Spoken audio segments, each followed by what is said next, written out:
What's up, everybody? RevivalHouse.net presents BTM Podcast. We're going to do a very special commentary. I say that every single week because I do think legitimately they're all special. They're all special. This one really is. This is our favorite child this week until next week when we have another favorite child. But we're going to be doing The Disaster Artist. We're doing that shit. You're probably wondering how the fuck they doing it. We're in the theater, motherfuckers. We're together. We're in the theater. Man, this would be the time to see that movie in the theater, man. Because when I went, there was a bunch of annoying ass people. There was actually a pretty big turnout when I saw it opening weekend, and I hate it. And I got excited because I went into the theater and it was empty. And granted, I was like 15 minutes early. I'm like, all right, there ain't gonna be that many people. But as soon as fucking the actual time hit when it was starting, man, that's when everybody rolls in. Why the fuck? I never did that. I always showed up early.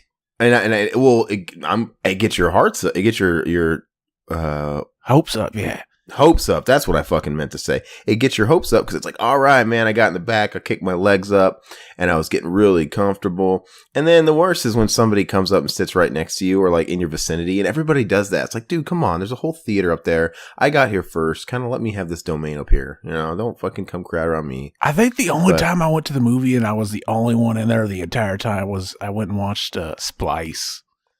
Remember that movie? Yeah, I do. With Adrian, whatever. Adrian Brody. Yeah. Adrian, I have no career, Brody. Yeah. We can share this story here in a second because I have a story as well that I don't recall I've ever told you. But let's go ahead and start the movie. I think when we started off, we're just gonna start right at the Warner Brothers logo, right? Mm-hmm. So once we hit play, it's gonna fade into Warner Brothers, and we're gonna get this show on the road. Big fan of this movie. I can't say I've seen a lot of movies in 2017, so, you know, the competition maybe isn't there, but this is my favorite movie of 2017. Mm-hmm. All right, so let's go do a 3, 2, 1 countdown. 3, 2, 1, play.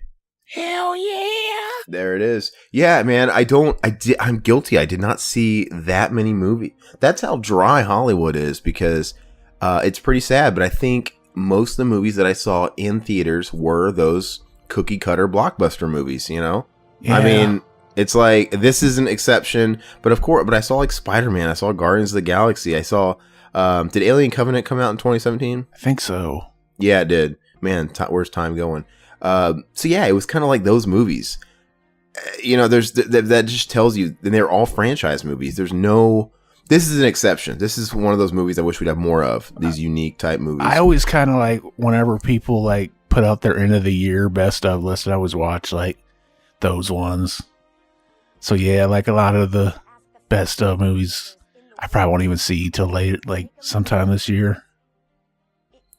So, I mean, yeah, and I don't know, but you were talking about the movie theater when we were talking about Adrian Crooked Nose, I Have No Job, Brody. Oh, his nose is fucking epic. We could all live in that nose if like a nuclear holocaust happened. Yeah. I'm wondering if this commentary is going to be good because, like, I don't know. This is only my second time viewing it, so. Oh, there's the man, Kevin Smith. He's the greatest director, writer ever. I don't recall seeing Kevin Smith in this lineup when I was watching it in theaters. Was he here on the theater? I guess. I guess he had to have been. I'm trolling you because I know you don't like him. I've said this a lot. I as a person, I think he's really cool. I like listening to his podcasts. Mm-hmm. I like listening to his vlogs, watch his vlogs, and I like his opinions on his overall fanboyism. I mean, he really does come off like you and me, you know? Mm-hmm. But his films, I'm just not a big fan of. Did you watch Yoga Hosers or whatever? No, it looks terrible. It was the worst fucking movie of his career. I don't like his movies that much, so why would I watch the one that looks like it's the fucking worst? Yeah. But see, I like how they use the same font from the movie. It's great. These guys did such an amazing job of capturing everything. Hey, there's Kim Jong-un from the fucking Interview. His brother played him? Or the other guy? Oh, okay. Yeah, the Asian guy. I didn't even know this was standing there. I was just, yeah. You don't see color. I didn't notice, yeah. I was actually just looking at his brother because I was thinking, like, why'd they put his brother? That was a weird casting choice. Well, it might have been a budget thing, too, because this was literally James Franco's baby. And I don't know how many people really wanted to make it. And everything's in-house. Like, he even said I couldn't have made this movie without my family. He's probably right. He got his brother cast next to him. And then Greg Sestero's woman in this. She's played by his real life wife. Oh, really? Yeah, Dave Franco's wife, Allison Brie. And of course, you got Seth Rogen, who's going to do what he's going to help him out. It's funny because it's got a lot of names in it, but yet it's got a real indie feel, you know. And I think it was just done by a lot of like right there, Melanie Griffith, where she's been. Yeah, well, that's another thing too. He gets a lot of cameos, but a lot of them are has-been actress. So Melanie Griffith, you have Sharon Stone as the manager. Remember, he goes and gets maybe not his manager, but his whatever. See, agent. In the book, this wasn't the first time he'd met Tommy or seen him around. Yeah, let's talk about that because you've read the book. Oh, there she was. That was her. Oh, yeah, that was Leah Thompson, Marty McFly's mom's daughter. Yeah, she has a really small part. That was it. Well, now she's acting with him too. Oh, really? Yeah. We gotta admire the bod. Dude, this opening scene's great though. It does a great job of really just sucking you in of what you're in for. This was a good part to start with. Yeah.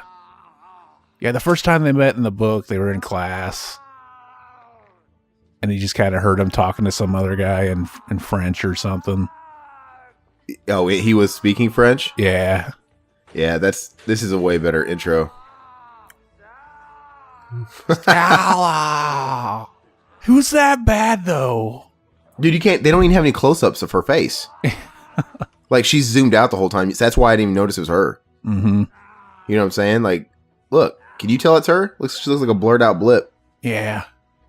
She's all blurry like a PlayStation 1 fucking character, like Final Fantasy 8 or something.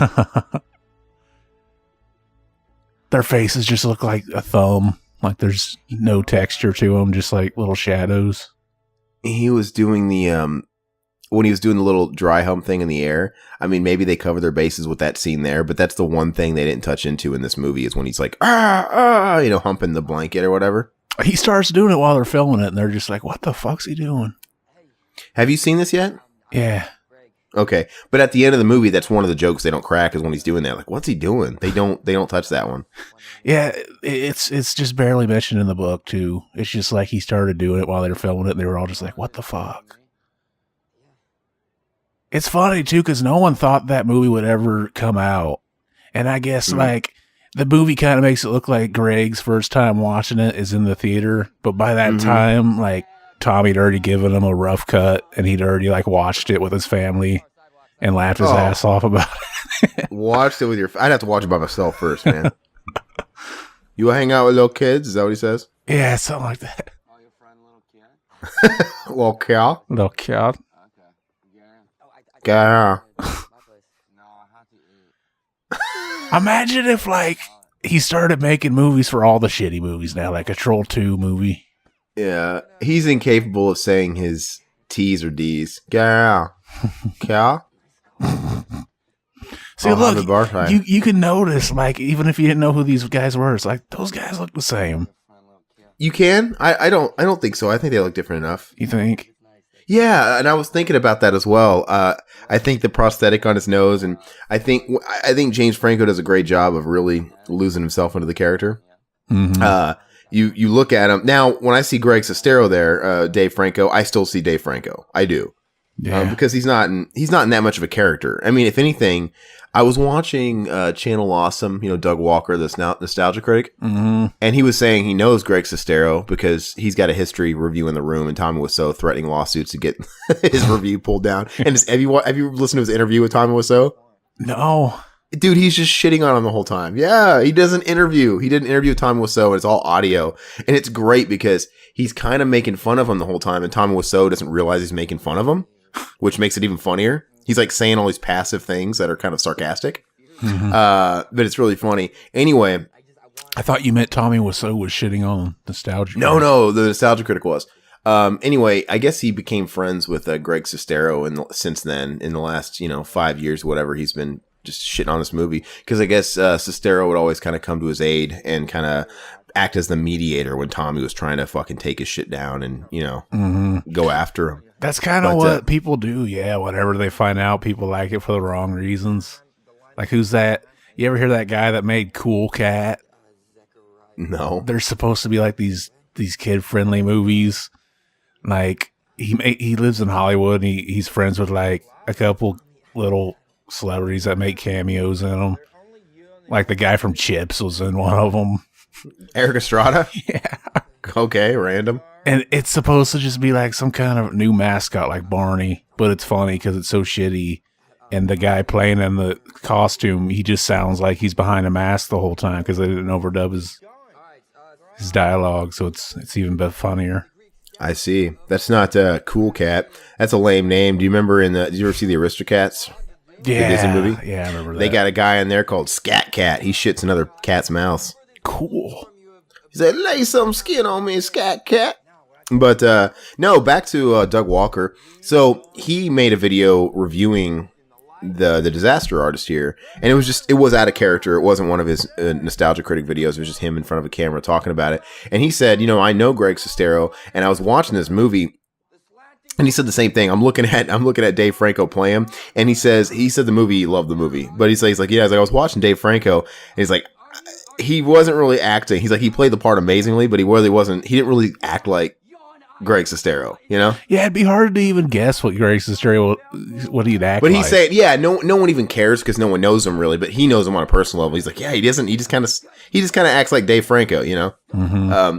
But he said Tommy Wiseau. He said James Franco loses himself in the character. He's like, I had a hard time watching this and not seeing Tommy Wiseau, and that's my impression. Is I do get lost in it. You kind of accept him as Tommy Wiseau. So in that sense, I don't notice them being brothers. I just kind of lose myself in it. And yeah, they really did do that whole scene in a packed fucking diner too. And they didn't put in some of like Tommy's quirks, like just weird things. Like he always orders like hot water to drink for some reason. Wait, but so you're saying the diner wasn't planned? They weren't extras? No, they really did that in the book too. Those are probably extras, but the movie was filmed. Okay, yeah. Does he explain why he wanted him as a grown man to go and play toss a football in the park? I don't know. Yeah, he just had it when he picked him up, and then he's like, yeah, bring football. What's his deal with the football, man? He's like, he doesn't look like the kind of guy that he can't throw a football. It kind of just seems like he saw him playing football and like, oh, that's what normal people do. Bring the football. We'll do that. And it's American. I'm American hero. It looked like he was wearing like Jinkos with a bunch of chains. It's funny. I've been watching the Q&As. He's been doing a lot of, ever since the movie came out, he's been doing a lot of screenings of the room, and live appearances. Mm-hmm. And I've been watching him on Facebook because they go live every time they have one, and I watch him do the meet and greets. Dude, he's actually really funny and really witty in his own like stupid way. Mm-hmm. Like in his own Tommy way, like the things he says, they still don't make sense. He's but on still Twitter quick. now. You follow him?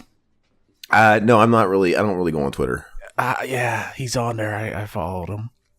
But I see all his shit on Facebook, and I assume a lot of the stuff just gets copy and pasted over there.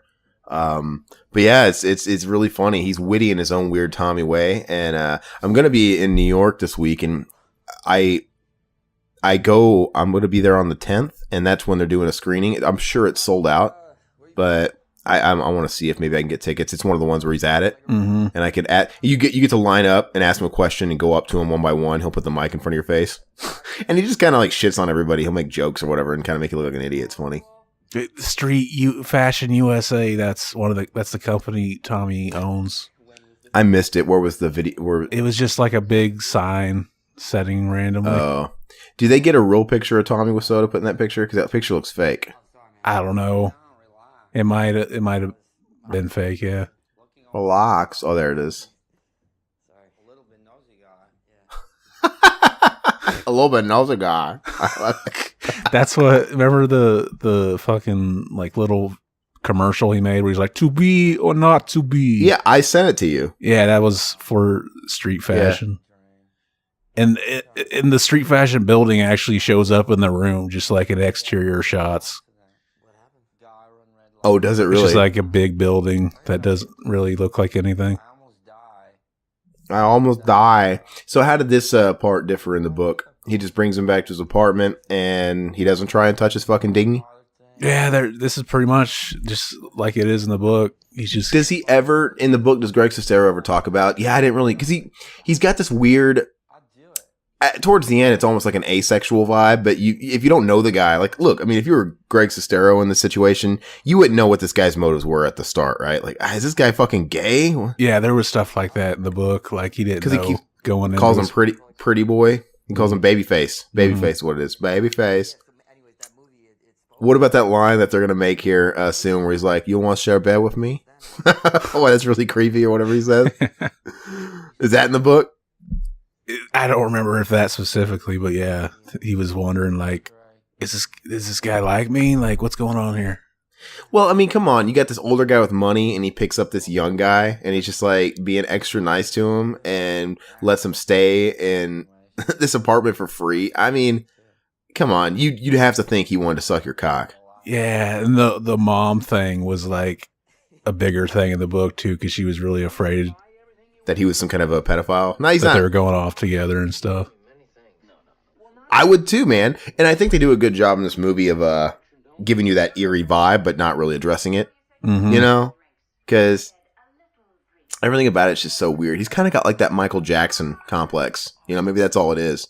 Because he doesn't tell you how old he is, and he keeps, you know, he kind of wants to be younger. He wants. I kind of interpret it now as he sees himself more as a contemporary. Like he wants to be this young, attractive guy, right? Yeah.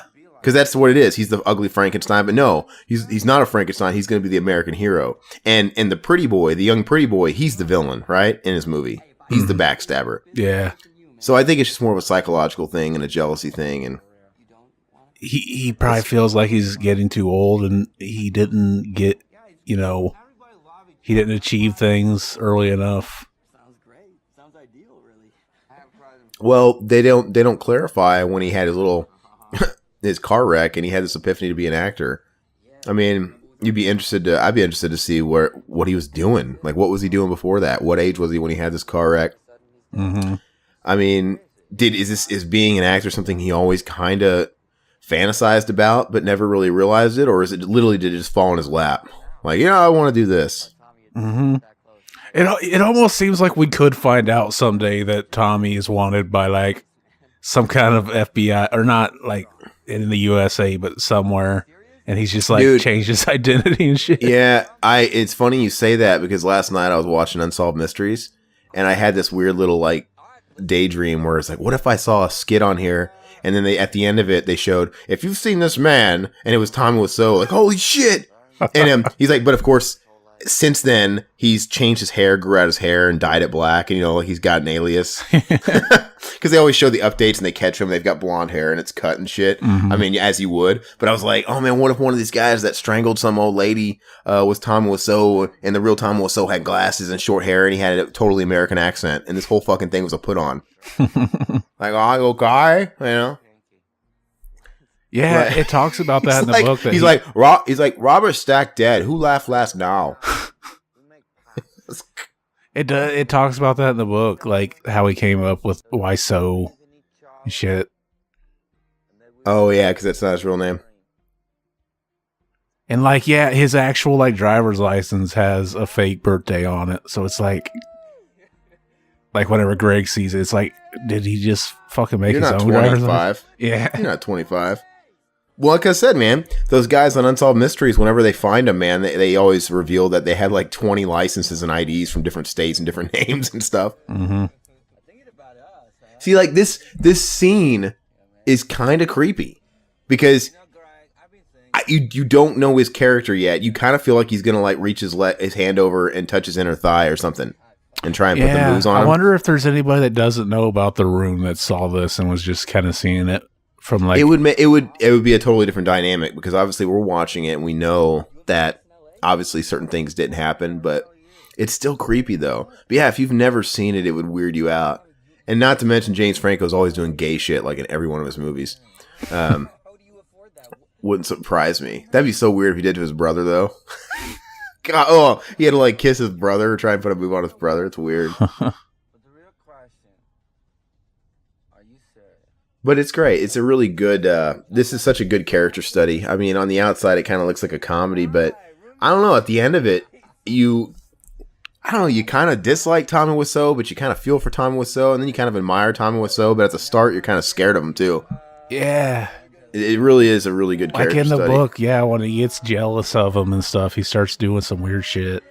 So he's going to get jealous in this movie, too, when he gets the new chick. Yeah. And which is a great scene where he wants to move out, and it's just really funny. But what I like all this 90s shit. He's got like a 7 poster. Mm-hmm. No, so how does that differ? What's the weird shit he does in the book? Yeah, it almost seems like he's manipulating him and shit. It's just, yeah, it's weird. But it comes off like Tommy has like a weird innocence where it's like he doesn't realize what he's doing. It doesn't seem malicious, really. Yeah. He just seems like a weird dude. Hey, he's like Michael Jackson. Yeah. I'm sorry, man. I mean, I know Greg Sestero wrote the book and everything, and he's like producing the movie and stuff, but man, if I watched this movie, if I was Greg Sestero and I was watching this movie play out with different people playing me, I would feel like such an idiot. Like, man, like he's just being a really good friend. Like, God, how could I be so naive? Yeah. I don't know. I'd feel like such an idiot because he's young, but how old is he? Like 19, 21? How old is he? I don't remember. Yeah. He's probably Dave Franco's like now. Dave Franco's like fucking 33. It's funny how he's playing these young guys. Mm-hmm. Oh, happy birthday. I like this part. Yeah, like it's just hold on. I just want to watch it. Yeah. This part's great. This part's amazing. You're 19? Yeah.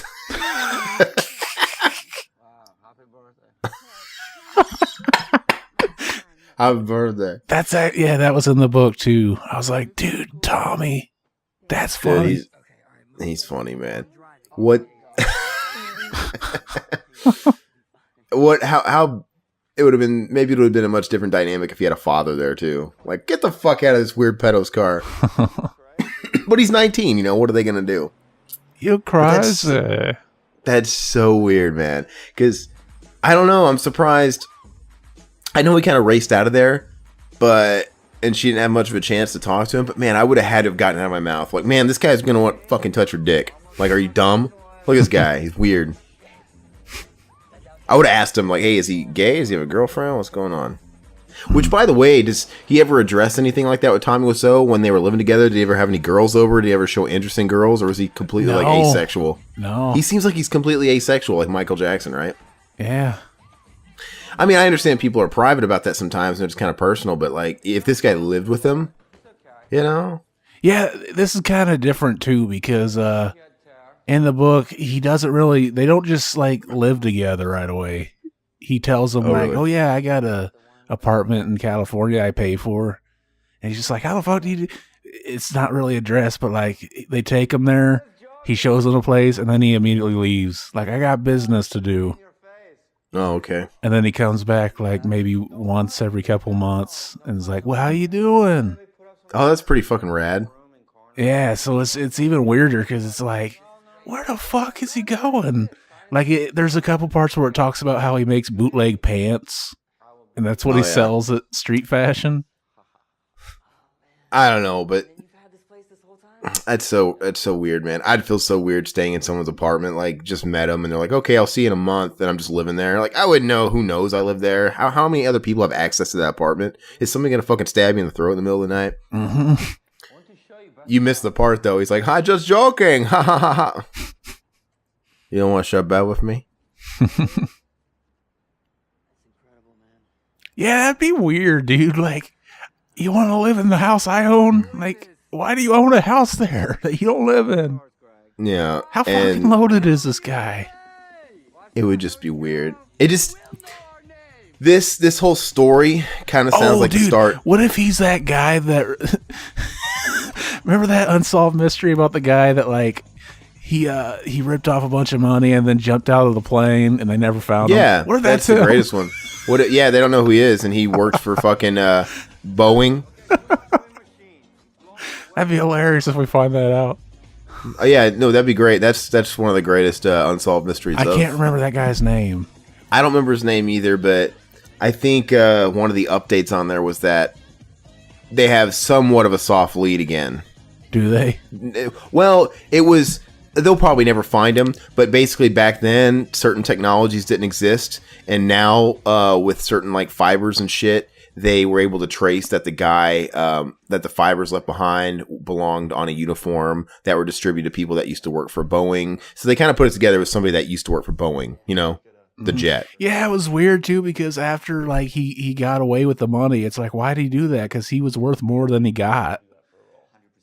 Like, Oh, yeah. yeah. So it's like, what if that's just Tommy's MO? He just keeps doing this shit, and it adds up. He's done it. Dude, that guy was a real life James Bond villain. He was awesome, Yeah. and he didn't end up hurting anybody or whatever. He kind of got away. It's like the fact that he pulled off such an elaborate crime, and it's almost like he deserves it. Like, let him have the fucking money because he didn't really take that much money, you know. Yeah. He really didn't take. I mean, when you think about, Oh, his name was DB Cooper. but yeah, no, I was saying like this whole thing, this whole setup of this too good to be true weird situation of an old guy picking up his young boy, him staying in this lavish apartment. It literally starts off like a reenactment of a unsolved mysteries crime, and then Greg Sestero was never seen again. I'd still hit the Catwoman. That's not her. That's fucking Sharon Stone, dude. Oh, my bad. I'd still hit them both though. That's Sharon Stone. No one wants to work with her anymore. It's weird how she got a little cameo in this. Because it's weird, a lot of the cameos in this are like old washed up stars. It's really weird. Yeah, it's funny because they never touch on it, but Greg's first role that he gets through that agency was Puppet Master. Retro Puppet Master. Which one was it? Which Puppet Master? Retro Puppet Master. It was like the seventh movie. Is he the star? Or is he Yeah. just like a bit part? Really? He plays a young Andre Toulon. I'm going to look it up right now. I'm not a fan of the Puppet Master series. Really? There's more misses than hits. Yeah, it's just too cluttered. I'm looking at it right now. I'm looking at the pictures. Wow. That's him, all right. Dude, Greg Sestero, he looks like kind of looks like a young Bruce Jenner. I like this, this 90s like dance music. The rhythm of the night. Yeah, it's really funny. I like how in the movies at these clubs, the music always gets quieter when someone starts talking to somebody. Yeah, it never happens. You can't hear anybody. You're like, God, you're the fucking. Or if they're at a concert and they're talking to each other without having to yell in each other's ears. Yeah, it's dumb. The music quiets, and how can he hear him? Or maybe he can't. Maybe just look at him talking. He can read lips. He's just looming. Yeah, but that's his real life. That's his real life wife, Allison Brie. Greg's or no, that's Dave Franco's real life wife. oh, Yeah, Allison Brie. That sounds familiar. Is she an actor? yeah, she's an actor. I think she was on Community, Mad Men. But I started stuff. watching Mad Men. I got like 3 or 4 episodes in. is it good? It's okay. I know some people that absolutely love it. I never gave it a chance. That chick with Ready the to Rumble? huge ass tits. You see Ready to Rumble? Yeah, that movie's great. So yeah, like when Tommy actually decided he's going to stay with them was kind of later on in the book after a couple months. There was also a part where I don't remember if it was while they were like right before they started filming. Yeah, it was right before they started filming The Room, before he gave up the idea. Or like, I think he wrote a lot of it while it was going on, but he like, I gotta go. He was like really depressed and he was just being really vague. Like, I gotta go.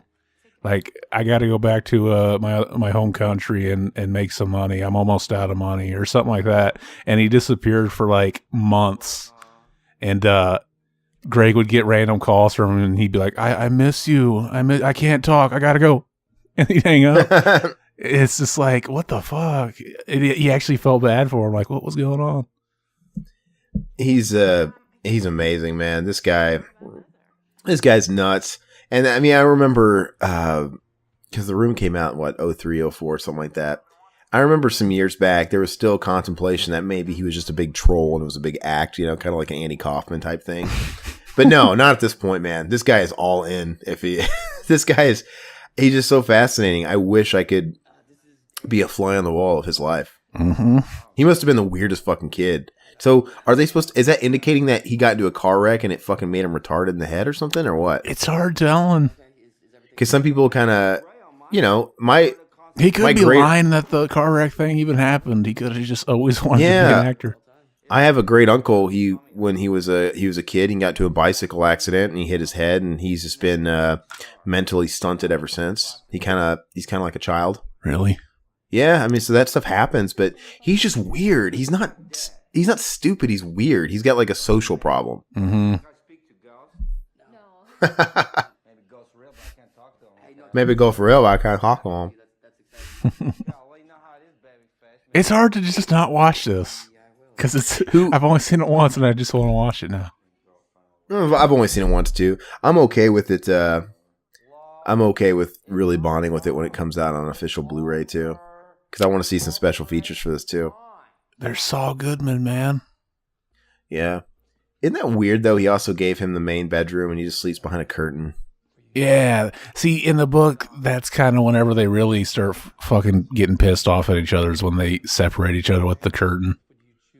And like, Wait, but who separates who? Tommy, and he was like, Greg, you got to get the fuck out of here. Like, yeah, there was a point where he wanted Greg to leave the house. Was he crowding him? Yeah. It was around the Interesting. time when, he was talking about getting married. I'm not Frankenstein. You think he'd just listen to what this guy is telling him? Because this is the only guy in the whole movie that tells him he could do something acting-wise. It's crazy though, man. I don't know.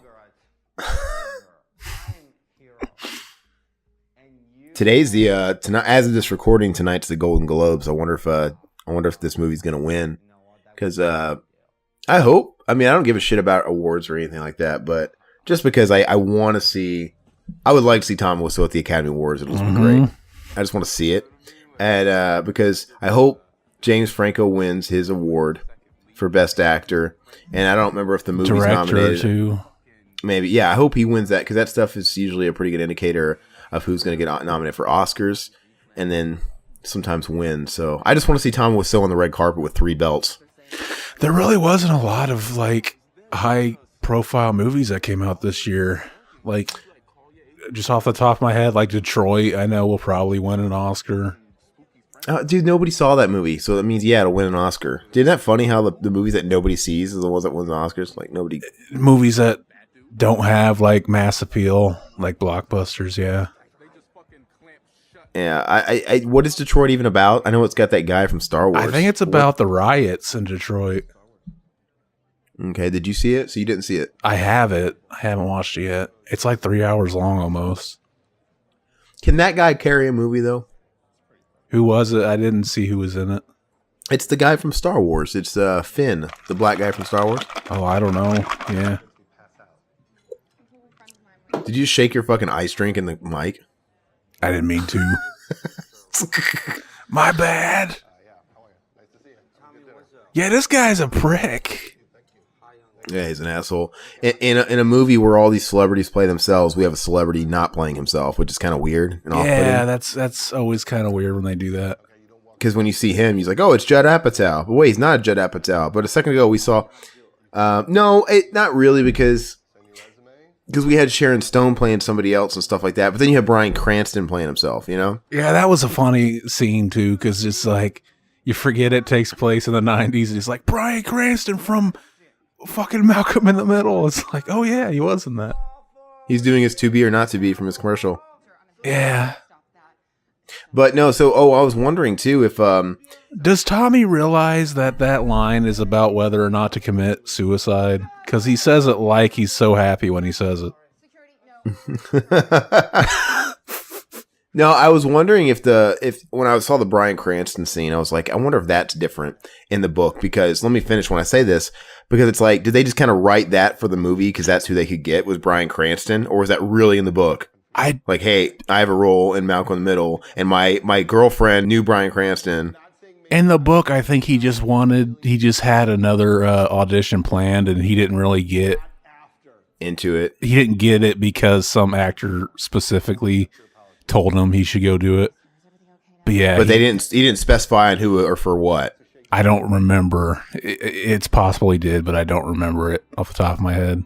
Because that seems like a part that was kind of just wrote in for the movie. Like, hey, we got Bryan Cranston. And that was something that Tommy kind of acted like an asshole about, because he did make him shave his beard just so he couldn't have done the other movie or the other role.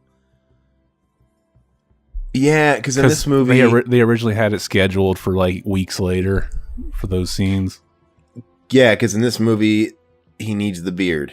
Yeah. And then, I don't remember what he says when he comes back and tells him about it. He just all of a sudden says, no, you got a shaved beard.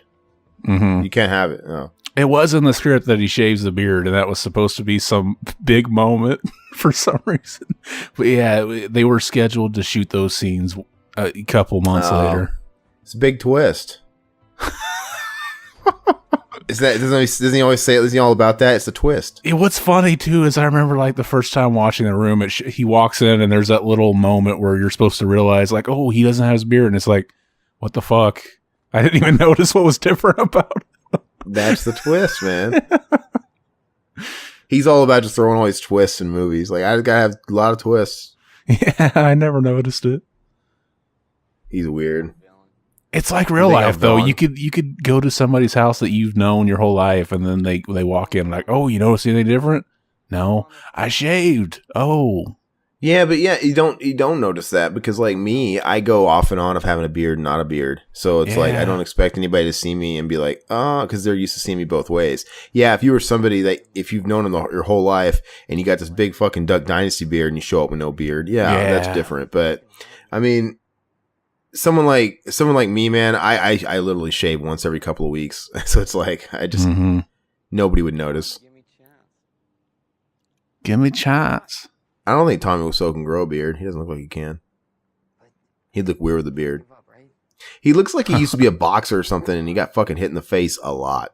Maybe that's why he's always not shaving his beard. Maybe B.B. Cooper had a beard when he did it, so he doesn't want to grow it again. They'll recognize me. I'm gonna run with that. I think that is B.B. Cooper. So, did you ever? You talk about the series of Puppet Master being hit and miss or whatever. Did you ever watch Greg Sestero's Puppet Master? I watched it once when it came out on video. And it was just before The Room? Like, is it before you knew about The Room? Because it came out like 4 years prior. It was before The Room, yeah. Oh, Yeah, wow. I've only seen it once, and it was back when it was released on video. I just remember being like, I don't know, the idea of doing a fucking prequel where they're all made of wood or whatever is just, we've already seen that done. We've already seen a prequel. Part 3 was a prequel. I'm looking at it right now, and I don't know. He just looks like a young Caitlyn Jenner. So he worked directly with Charles Band? I don't know if Charles Band did that one or not. That might have been one he just kind of, because he did like the first one, and then they kind of get, I don't even think he directed the first one. By that time, I think Charles Band was the business guy. He kind of greenlit the movies, and he picked a director and everything. But he's more involved with that series now. It's kind of... Yeah, now he is. Because that's... I don't know. That'd be fun. Because you always run into Charles Band all over the place. He's always like... He's not hard to contact. We could get Charles Band on a podcast right now, probably. I could probably call him right now, and he'd probably answer the phone. Mm-hmm. I mean... Did you ever hear about that thing with Charles Band where people were like, did he fucking rip a lot of people? Because, like, he found out that, like, big boxes, like, the VHS collectors were huge now. So people were thinking that he reprinted, like, old big box covers and sold them. And he's like, I found these in a warehouse. That's kind of his that's his go-to thing whenever he, like, wants to sell something. Like, because for a while, there was a Puppet Master DVD box set that they had to take off the shelf because they didn't have rights from Paramount. But then whenever he wanted to sell some more, he'd be like, I found some more in this, trailer or whatever. And people were like, I think he just makes more of them up and charges more than they were. Yeah, I don't know. This is Montage funny. is funny. Yeah. Anything for my princess. And he really did this too. He really like had him read the whole script while they were there. In front of him. Yeah.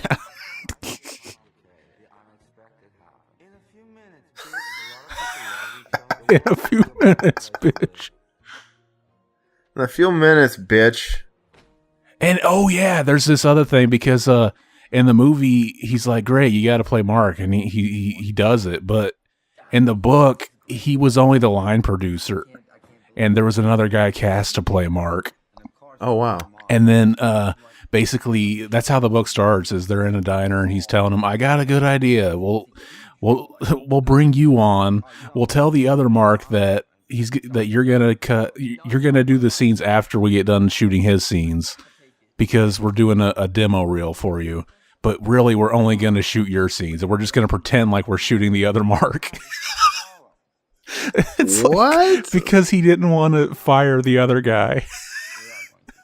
That's so fucking weird. But the guy found out like 2 days into production, and he left. But yeah, he had a harder time getting Greg to be in the movie because he knew how shitty the movie was going to be, so he didn't want to be in it. Did he address them howling like a wolf doing a pinky promise? Did that really happen? I don't remember. Because that's really weird. I like it when he asked him. Did you see that when he just asked him to be in the movie? He's like, "Are you serious?" He's like, "Well, I mean, if you don't want, maybe Johnny Depp available." That's a fucking great line. Like, no, I want it. Yeah, this is a real place too. Like, they really got this place to let them shoot their movies there, which was like, how the fuck did Tommy afford all these real sets and shit? And it's funny because he just buys the cameras. And they never really touched on the fact that like there's two cameras mounted next to each other. We see the it, digital and the yeah, we see it in the movie, but they never really. He says it right here, but nobody. Because it would have been, that made it really hard to like shoot the movie because they had to be lit and everything differently for both cameras. So I'm sure a bunch of the digital stuff was just unusable. I'm sure. And the fact that this movie, when you hear about the budget for this movie, you're like, how the fuck? Like, this guy just squandered his money. Mm-hmm. You know, he didn't know how to film anything. Because what this movie, $3-4 million, $5 million? How much? Something crazy, yeah. Dude, this movie could have been made on $20,000. Mm-hmm. You know, I mean, legit. Maybe that's today's terms, but still. And somebody could have filmed this movie with their iPhone and probably made a better movie these days. Most of his money probably went into keeping it in theaters for 2 weeks, you know? I guess. Keeping that billboard up for like a couple months. Yeah, that's crazy. Okay, we had to resync this shit. And let me just say, all you motherfuckers out there that say we don't show restraint, we go off on tangents, we talk about random stories and don't talk about the movie, we just showed some fucking hella restraint, maybe. You tell them what just happened right there. So basically, we're at the scene right now where they're doing the casting call. The first time we watched this movie, basically we just split off into two timelines. The first time, that scene reminded Aaron of something that happened a couple years ago. And then we went off on a tangent, right? And then we realized, holy shit, we just talked through the entire movie. We only had 20 minutes left of the movie. So then we're like, let's go back to that casting call scene and re-record everything we just talked about. The casting call scene reminded me of my own Tommy Wiseau experience when we were making a movie. I won't get into it. And it's something that Zach's always kind of wanted me to address or talk. You know, he knows about it, but it's a very interesting story. And like I said, I just had a relation. It made me I felt like I was close to Tommy Wiseau. It was kind of like our own thing. And yeah, man, he's like, okay, we can go ahead and talk about it. Like the BTM True Hollywood Story. And then before we know it, we're like 40 minutes later. And then we're like, when it cleared up, we're at the end of the movie, and I'm like, man, I could have been talking more than 15 minutes, 45 minutes, and so. And then we realized like this movie isn't out yet, so we might get a lot of hits on it. We probably should re-record that. Yeah, because I got a little heated and I couldn't keep it together. And as I was talking, I was getting more personal with it. My voice was getting raised and I was getting angry again. Maybe that'll get snipped out and released in a separate episode or something. Or maybe it's something better for the deep end, honestly. Yeah. But yeah, man. And then we also realized that, wow, there's a lot of stuff in here we probably need to bleep out. Because it was getting real personal. Names and shit. But anyway. You even went on a tirade about freaking, what's his name? What's his name? I can't think. Tom Savini being a slut. Oh my gosh. Okay, so we'll just say that for another time. But now, it's funny. We're back full circle because we're back at this part. Mm-hmm. And I have a feeling I was talking about it before this because I remember I stopped in my tracks to watch her lick the ice cream. Yeah. Are you sure? We were talking about it, but yeah, you did stop for that little shot. Are we going to still that make is it? when we started talking about it. We're still going to be able to get it out of there, though. Yeah. Yeah, I love this, man. Dude, we've heard a lot of Faith No More in our commentaries lately. Mm-hmm. Did you ever listen to Mike Patton's newest project? Dead Cross, yeah. Did you like that? Yeah, it's good. I liked it, yeah. I liked it. They had the drummer from Slayer, Dave Slayer, Lombardo. and the bass player from that band, The Locust, which I told you about. And you still haven't checked out, I think. No, but I've listened to it, though. It's good, man.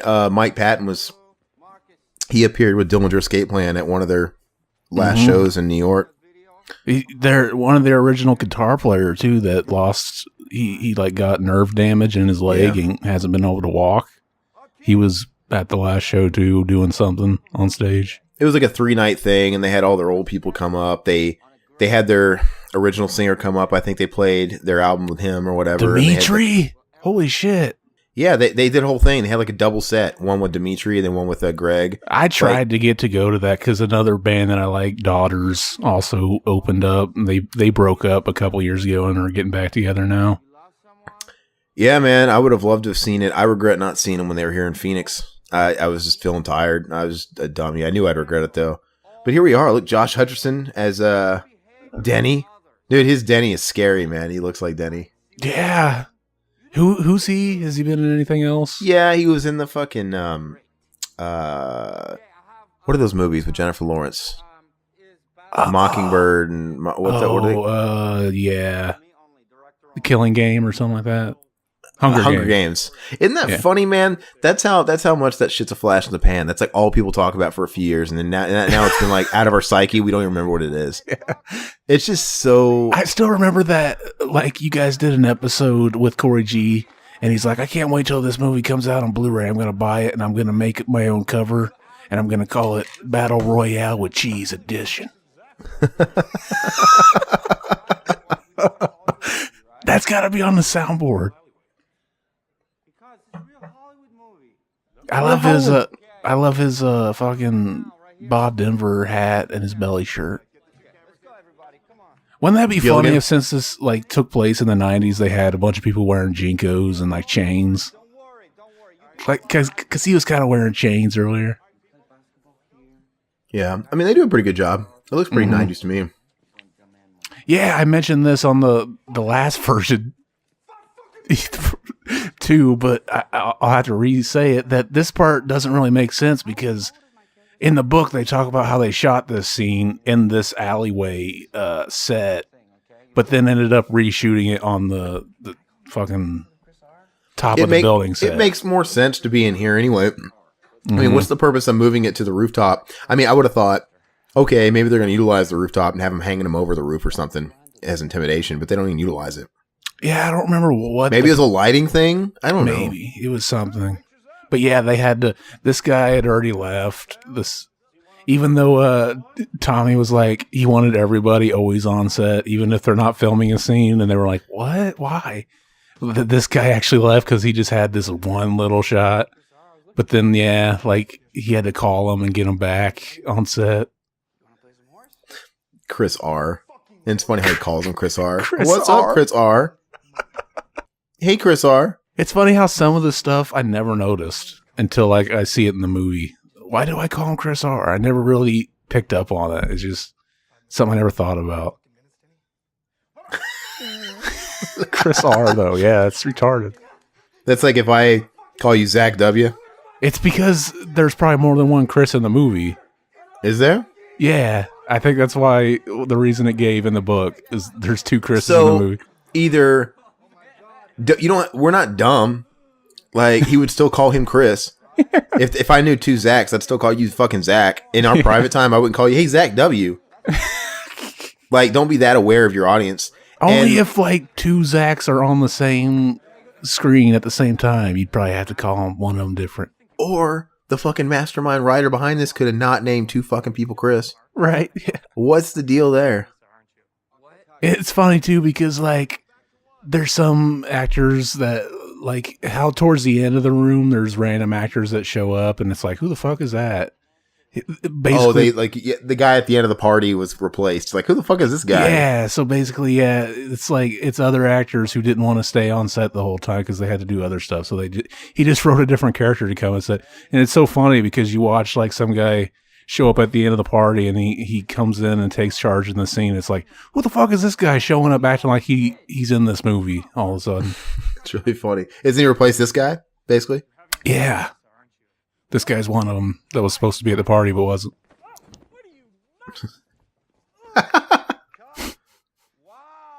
Wow. Imagine working on a movie with Tommy Wiseau. This is cool, though, too. This little sub-narrative of Not knowing if the Rogan's check's coming. character. Yeah. Yeah. Okay. His 20s okay? This account was a bottomless pit. I want to know what the fuck how he got his money. I think he is BB Cooper. Are people allowed to say that? Yeah, this guy's got a lot of money, man. Yeah, I don't know.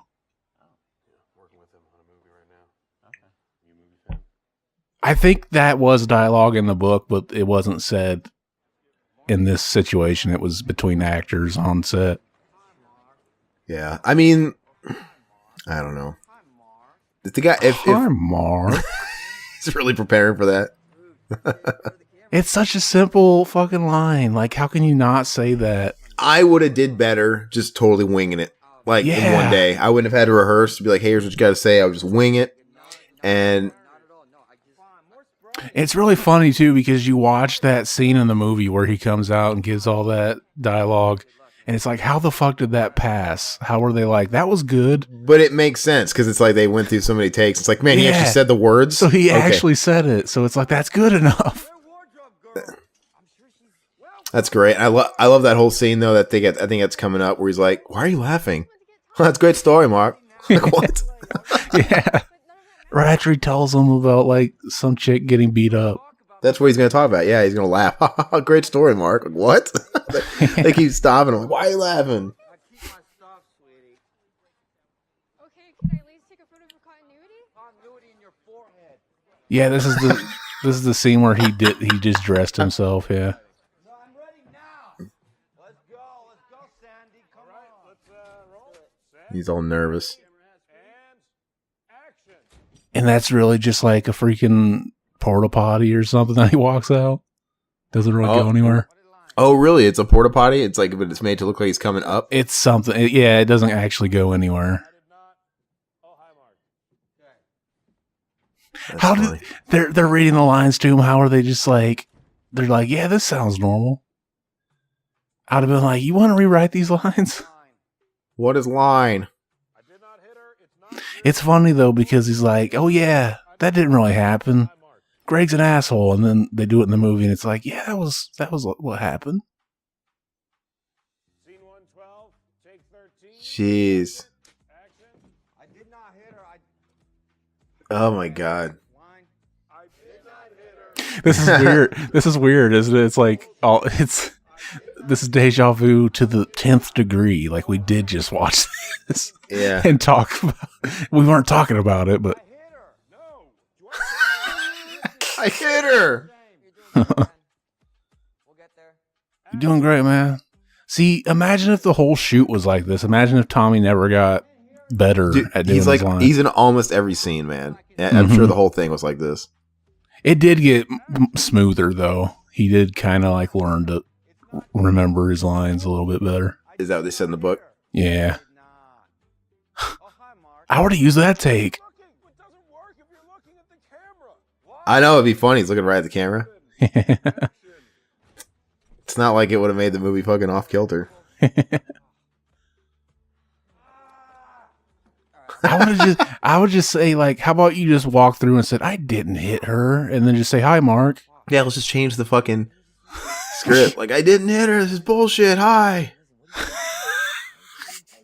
And this really happened. He gave him a fucking bottle Something to to act hold, with. and that made him better.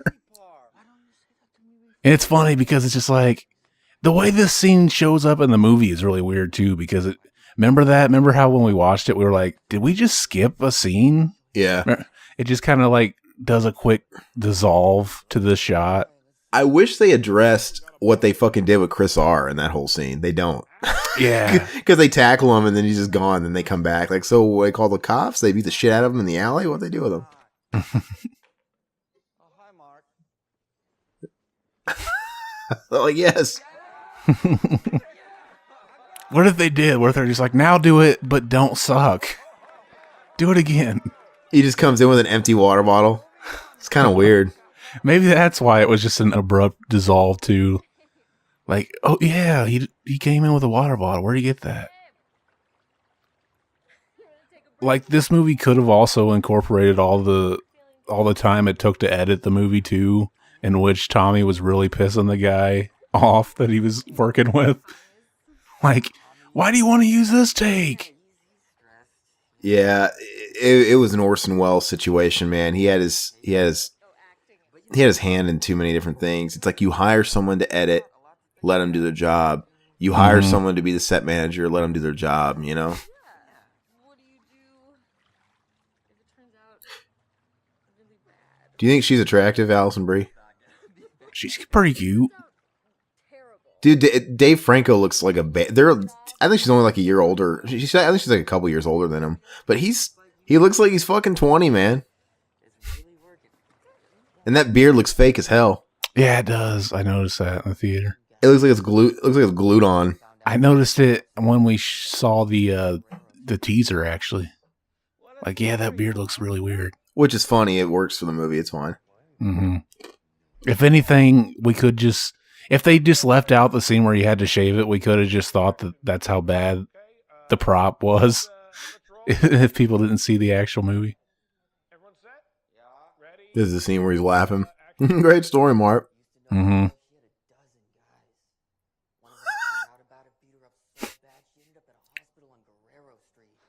So yeah, it would have been interesting to see, like, if they put how he wrote a lot of the script while he was wherever he went.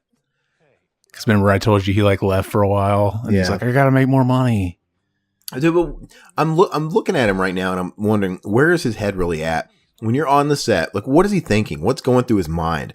He literally tells him that story, beat her so bad she ended up in a hospital on Guerrero Street. Ha ha ha ha, good story, Mark. And they tell him to stop. Like, what's so funny? He's telling you something very serious. Why are you laughing? Do it again. And then he keeps laughing and doing it. Like, what's going through his head? Like, anybody could process that. Like, oh yeah, okay, I won't laugh. Why does he keep doing it? I don't know. What He's if gonna he do it- really was trolling everybody and he was making a bad movie on purpose? Well, he's gonna do it again.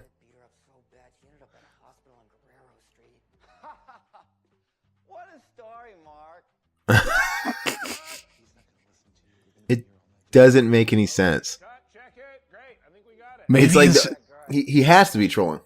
maybe he just doesn't feel natural when he's filming a scene, so he just did something that he thought he could pull off convincingly. Like, oh, I can laugh a little bit convincingly. I think he's like Oz from Leprechaun. He's got a child's brain. Maybe this is real too. Like, he was that they were thinking that was a big reason why that he hired that kid to do all the behind the scenes stuff, was so that he could watch it and hear all the shit they were saying Spy. about him. That's my favorite line of the whole movie. Oh, I love burrito. That looks good. It's such I a want weird. a burrito. Oh, I love burrito. What's your favorite kind of burrito? Beef and beef and cheese, or BBB for pork. yeah, No, man, I don't know. I like everything. I like beef and bean. I like everything. And I put some hot sauce on my burrito, baby. No, you look good to You me. know you look good to me.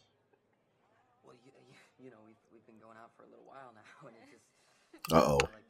It's about to turn real. It's about to become one of those fucking revenge movies, you know, like those jealousy movies. What if like that was his way of getting? He decided he had to get like split them up, and he decided I'm gonna fuck his wife. No, have her killed. This is where the movie feels like it's gonna turn dark, and he murders his fucking wife, his girlfriend. Oh, Greg, now we can be together forever. He comes home and she's drowned in the bathtub. I did for you, Greg. I had to make it look like an accident or suicide. He didn't even slit her wrist. He just drowned her in a bathtub. Yeah, I did that. Could you drown yourself? I mean, I get it. You could throw yourself in a situation where you couldn't possibly get out of it, and you could drown, like if you threw yourself in the ocean or whatever. And I don't know, but could you literally like bury your face underwater in a bathtub and stay down there till you blacked out and drowned? Could you do that? I don't know. Would your instincts, no matter what, make you come up for air? It's probably you might even pass out, but then you would probably like kind of just rise up and still be able to. It's kind of like can you snap your own neck? Yeah, probably not. I've always thought like there's no way you could snap your own neck. How could you do that? Like I mean, it's just weird. But I've always seen in movies where people do that and stuff. So I don't know if it's true or not. That's probably why they always have to hang themselves. Yeah. Brad Pitt do this in Legend of the Fall. Yeah, when you were telling like the first time recording this, at this point you're talking about their story still, and I'm like I'm laughing at shit I'm seeing, like him with the sock on, and you're not even noticing what we're watching anymore. I know, I was so in the moment, man. Why is he wearing a? You're in a rage, man. Why was he wearing a sock? I mean, I think they could do better than a sock. Mm-hmm. I wouldn't want to touch him, dude. Like fucking.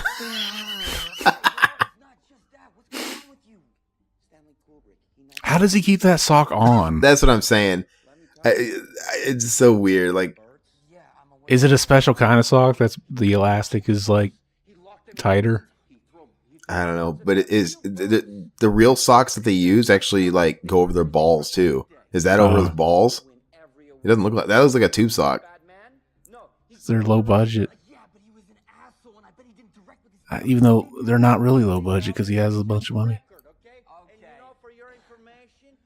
I'm surprised he didn't try and convince him to go totally method. Like, no, I need my real penis out. You know, I am surprised. Or like maybe he really wanted to have sex for the fucking role. Mm-hmm. He probably couldn't even get a hard on though. He just seems so asexual. Right. I would like to ask the actress, did he have because, you know, you have to ask. I mean, like, actors have come out and said, yeah, like, people have asked that question. Like, when you're doing a sex scene in a movie, do you get, like, aroused? And a lot of them do. You know, it just happens. Yeah, they have to stop or something. Or you just go with it, you know, whatever. Right. But, like, I would ask, like, hey, so did he get aroused? Did you feel that sock get bigger? She'd probably say no. She's a bit more attractive than the real Lisa. You think? Yeah, the real Lisa's fucking a dog, man. Look at this. I love this. Go look at his ass. I aim when I aim. Just do the scene.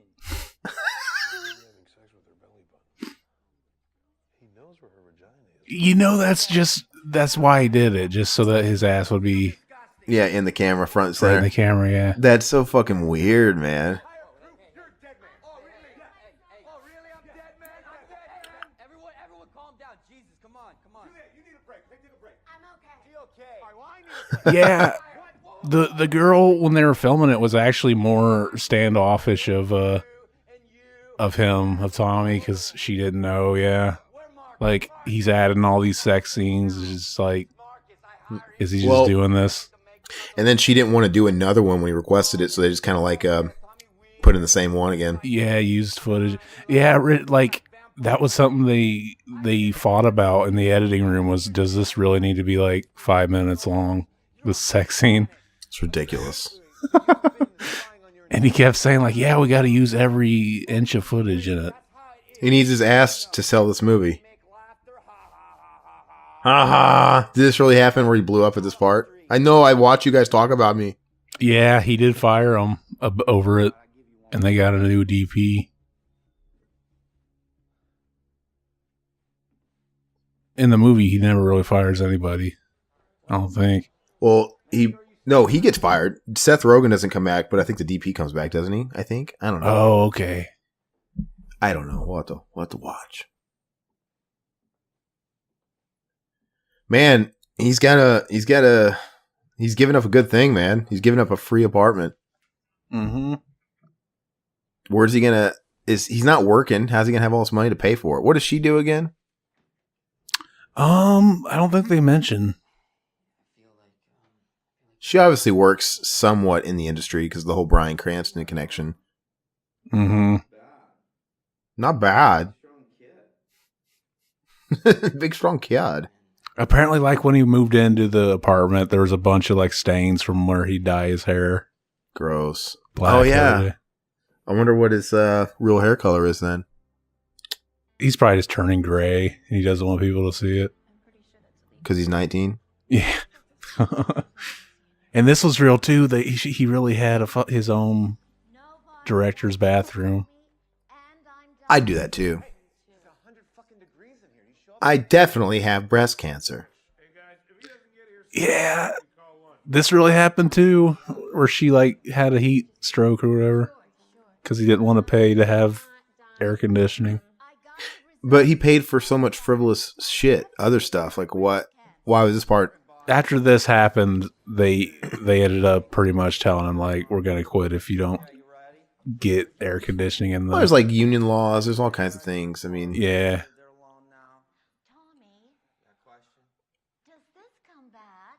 Ha The storyline, the breast cancer. Breast cancer, nice twist.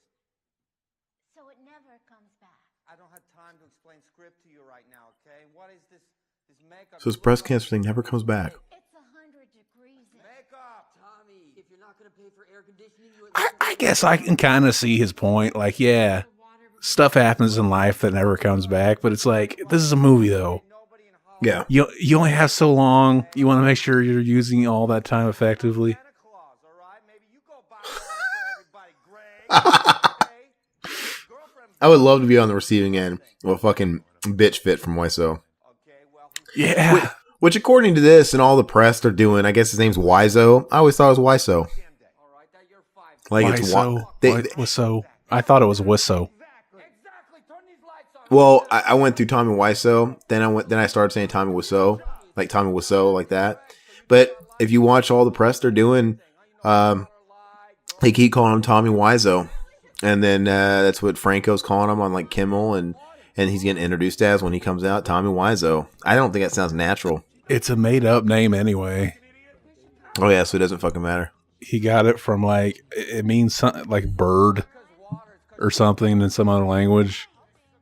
And there was like a chapter or something about like when he first moved to the US, he was he had some job or something where he was working with birds.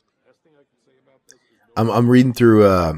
I meant to do it earlier, but we got some comments that I'd like to read through various videos here. I'll try and read just the commentary ones because I got some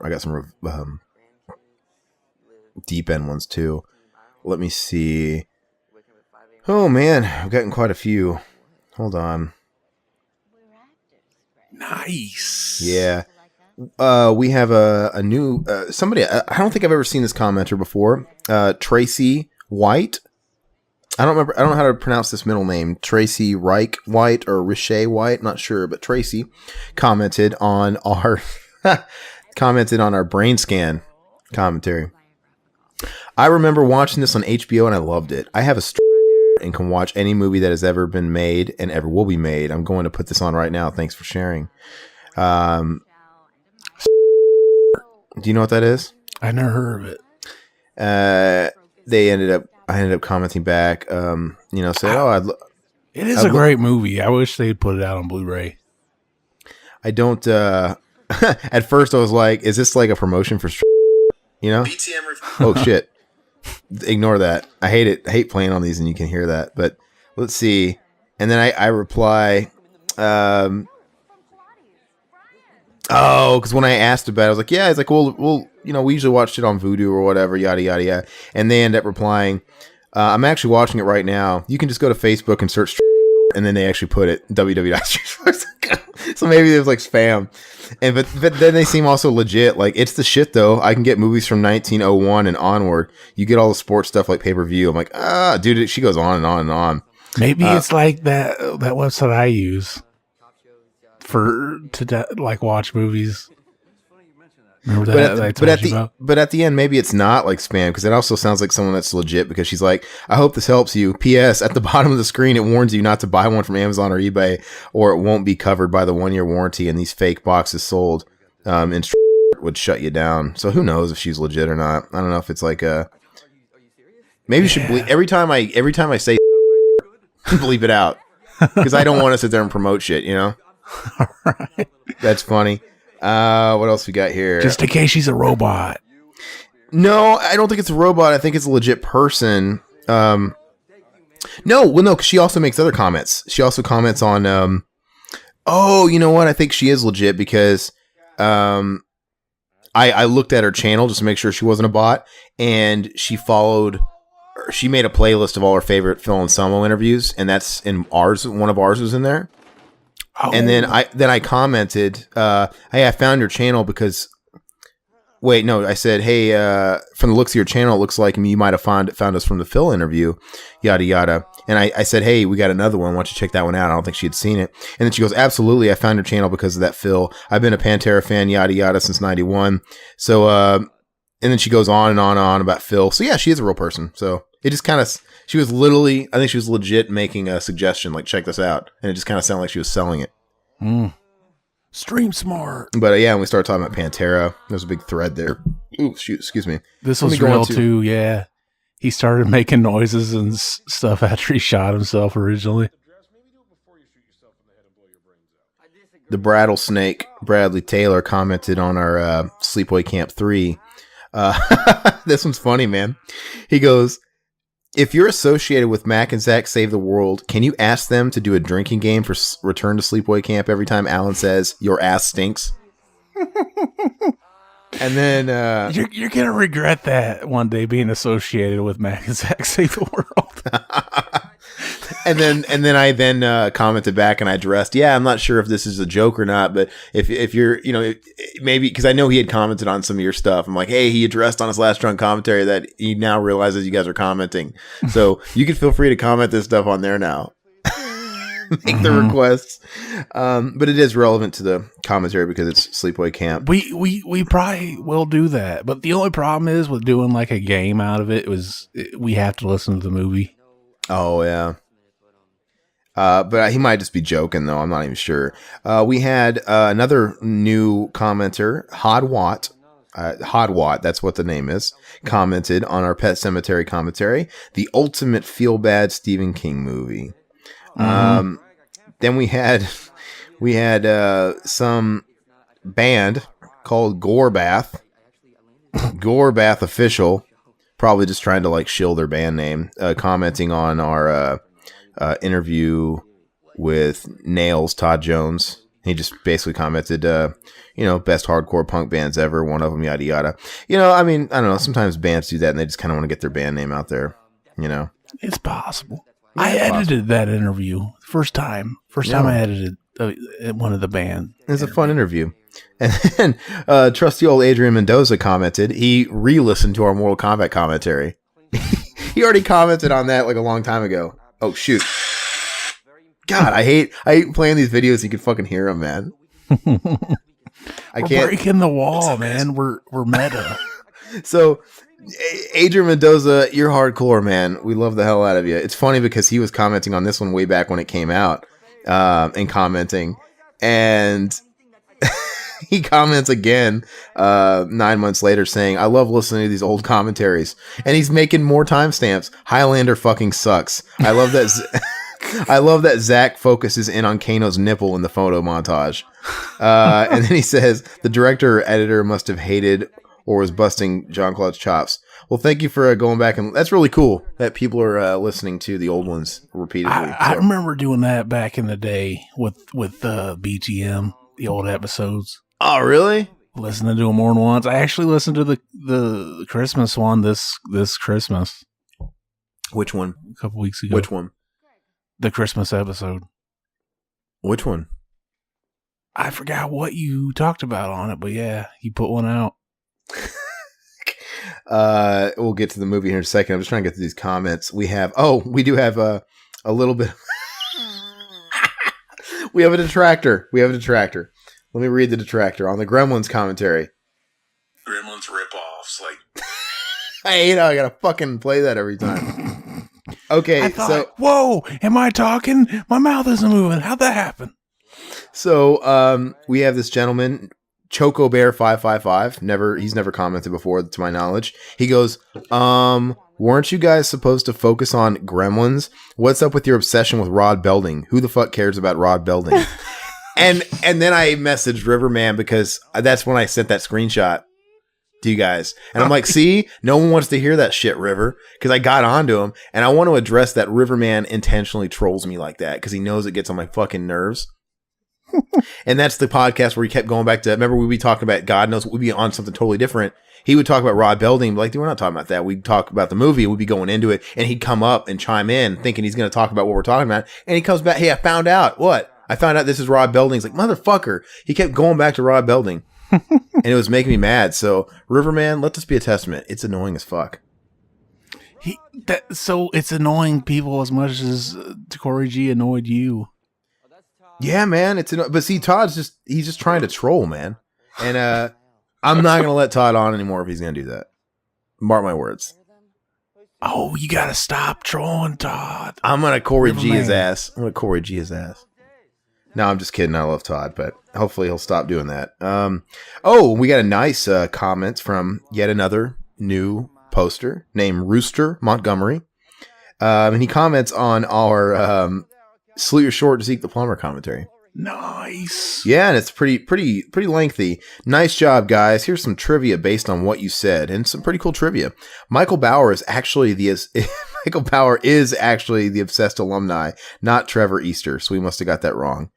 He legally changed his given name and is now a tattooed muscular bisexual. I knew that. That's Trevor Easter. Bauer has been selling low quality bootleg Blu-rays on eBay for years. Really?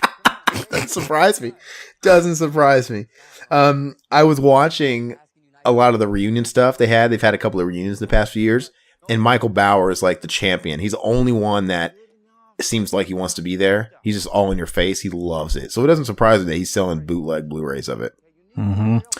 He also goes, Zeke is wearing a mask. Budnick states, now he wears a big ugly mask on his face because he was scorched. Because we were talking about, yeah, and I never caught that because it's true. It's like I'm like, is that supposed to be his face and they're playing that off and that's just bad effects? It didn't make any sense because like his nose was supposed to have gotten bitten off, but it's like, why does the mask have no nose and a Band-Aid on it then? So it kind of confused you. But that makes it even better if he's really supposed to be wearing a mask. And then he goes, Ugg did portray Zeke. Kirk Bailey confirmed it at Kamikaze Expo 2012. I already knew that though. I don't think we questioned that. Exteriors were filmed at the Franklin Canyon Park and the Griffith Park Boys Camp in Los Angeles, California. Interiors were filmed on sound stages. Nice. That's cool though. And I've got a whole bunch of other comments too on the deep end for the ghost one, so we'll talk about it on the deep end. But nice. So yeah, I'll save those for that podcast. That's cool though, man. But we have a lot of new commenters and we love it. So new people come out, old people keep posting more and more and more. I like seeing repeat faces. That's great. Mm-hmm. This was real too. They really did get in a fight, and one of the shots of Tommy tackling him was from that conversation. Oh, really? So it was intact in the movie? Yeah. You are a villain. He cuts him deep. Those gloves. Yeah, this is funny too because it's funny because they finished wrapping and all they had to do was like exterior shots, like a B camera team needed to go to second unit San Francisco and shoot some exterior shots, and then he's like, "Oh, Greg, you want to come?" And then like they get there and he tells them like, "Oh, I wrote a couple scenes to shoot here." He's like, "What? We were only supposed to shoot like fucking exterior shots." And they shot like the scene where they're drinking coffee at the whatever that was. Mm-hmm.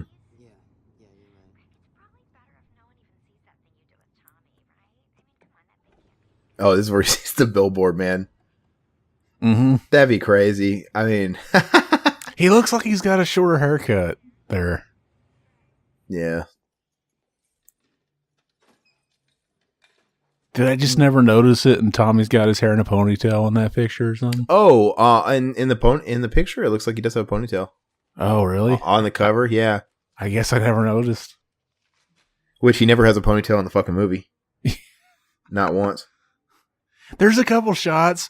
I noticed it while you were telling your story the first time we watched this through this part. Yeah. But like, he looks like a Mark, the bass player from Blink-182. He does not look like fucking Mark Hoppus at all. Hoppus, yeah, he kind of does in I don't certain think so. shots. I don't think so at all. Not the brother here, but Tommy Wiseau. Oh, Tom Wiseau? Yeah, like just random shots. I kept thinking he looked like that dude. When you watched this in the theaters, did you stay for the Easter egg? I didn't get to go see this in the theater, actually. Oh, that's right. Is this going to be on here, I wonder? Did you watch it the first time? You saw it then? Mm-hmm. It's on here. Okay. Which is totally weird. You know the story behind that, right? Yeah, you mentioned that. I'll mention it again for the sake of this commentary. So basically, obviously this is an adaptation from Greg Sestero's book, so they had to obtain those rights, but they also had to obtain Tommy Wiseau's life rights, right? Because it's still his story, essentially. So they drummed up their business deal, and in Tommy Wiseau's contract, it was that he wanted a scene, he wanted to be in the movie. And James Franco said, you know, I that's fine. That was okay with me because I wanted him in the movie. So when I called upon him, he was adamant about, I want a scene with you. And I'm like, he said, what? Like he said, Tommy, you can only play yourself. And if I'm playing you and you clearly can't be anybody but Tommy Wiseau, it's going to confuse the fuck out of people. So we can't do it. So when he was kind of difficult, he said, you know, like basically it's like he was adamant. He had to have a scene with me. And so the only way I could think to make him happy was to do like a Marvel thing. We'll put an Easter egg scene after the end of the credits. That way it's not a big deal. If it becomes meta and crazy and confusing because the movie's over, it'll be after the credits. Mm-hmm. So, which I don't know if Tommy Wiseau won out in that deal. Do you think it would have benefited him more being in the movie that people are going to see? Probably. You know, like regardless, and him just not being with fucking James Franco, or being an Easter egg. Probably being in the movie, but he probably figured like, oh, I gotta act opposite to James Franco in the scene because that was probably like the biggest name he knew of in the movie. Yeah, of so course. He probably wanted to make but sure. It would have. But it wouldn't. I mean, what about? I don't know. He didn't have to talk. He could have been like the limo driver and put a mustache on him or something, or he could have been one of the agents, or he could have been something. Just I don't know. I think it would have benefited him a little bit more to not have him. And that's the thing, like when people watch a movie in the theater, like just the audience reaction, even like if people don't realize, oh, that was the real Tommy Wiseau, like the audience reaction to it would have, you know, clued them in. Like when they laugh, like, ah, ha, ha, and then they're like, oh, that must have been like the real, because obviously he's going to talk weird. So Yeah. they would have picked up on it.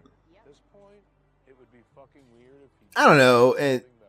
There would there have been a point in the movie where it would have been okay to have him in the like I said, everybody was in on the joke, like the audience was like, that's the real Tom Wiseau, it has to be. I probably would have thrown it in the movie, let him do it. But the thing is it would have confused a lot of people who never saw The Room. Maybe. Possible, yeah.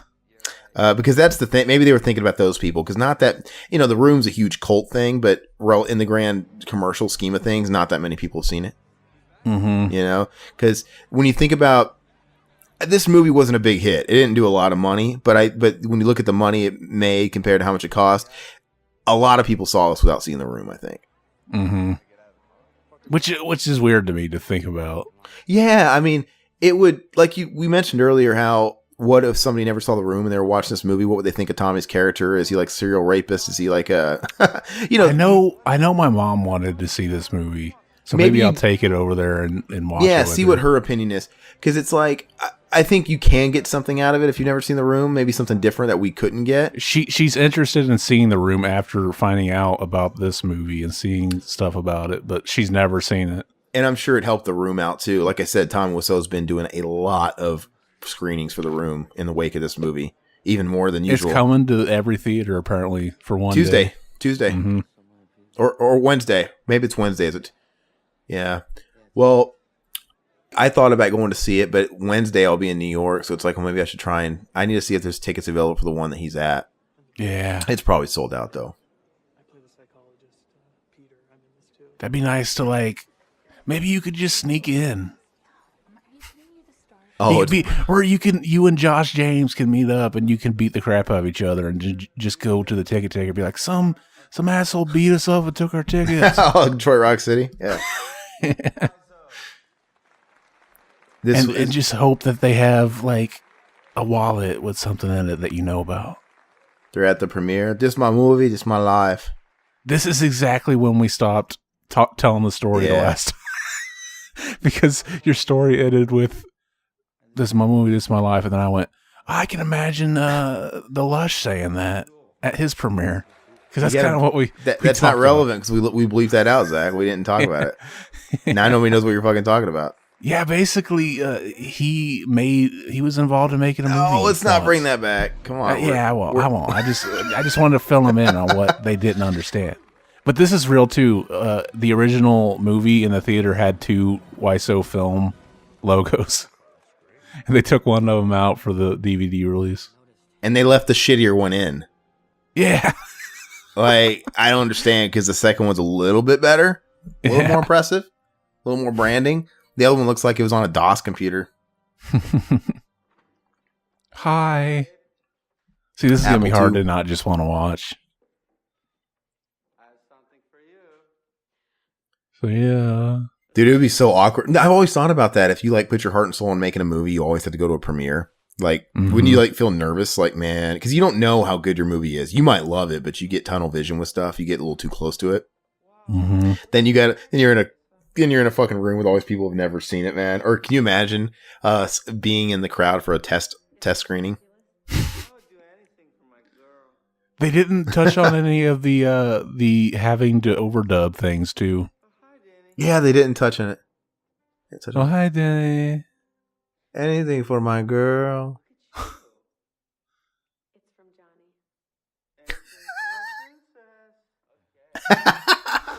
I wonder if there was some shots where he was medicated and that's why he had to like look super medicated.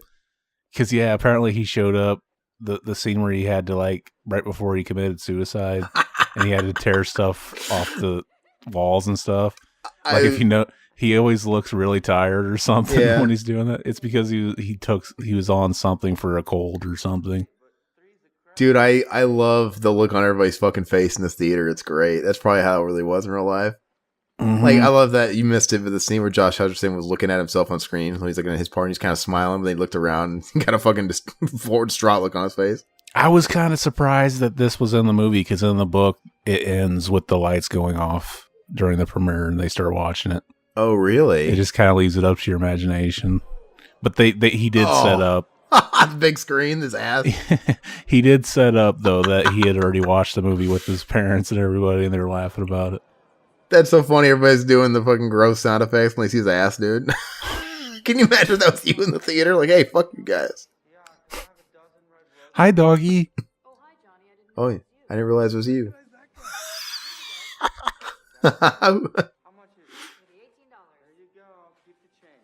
What's funny, too, is like he didn't even notice the dog sitting there because it was so good at sitting there. Yeah. He didn't notice the dog was there. And then, like, one of the later takes, he's like, is that the real thing? And she's like, yeah. And he was asking, like, is that a real dog? Like, yeah, it is. Of course. Why would she have a fake dog there? Dude, this is so funny. Like, I don't know. I see all the actors start getting in on it and they all start laughing, but I don't know. I would be embarrassed too, but I guess at some point I'd have to be like, hey, this is my fault. I'm going to feel bad for the director and I'm going to laugh at this shit. Yeah, I think some of this is probably mostly fiction because I know for a fact that he didn't embrace people laughing at his movie that night because he went through quite a while where he was pissed off that people were making fun of it. It just made for a good wrap and ending. Yeah.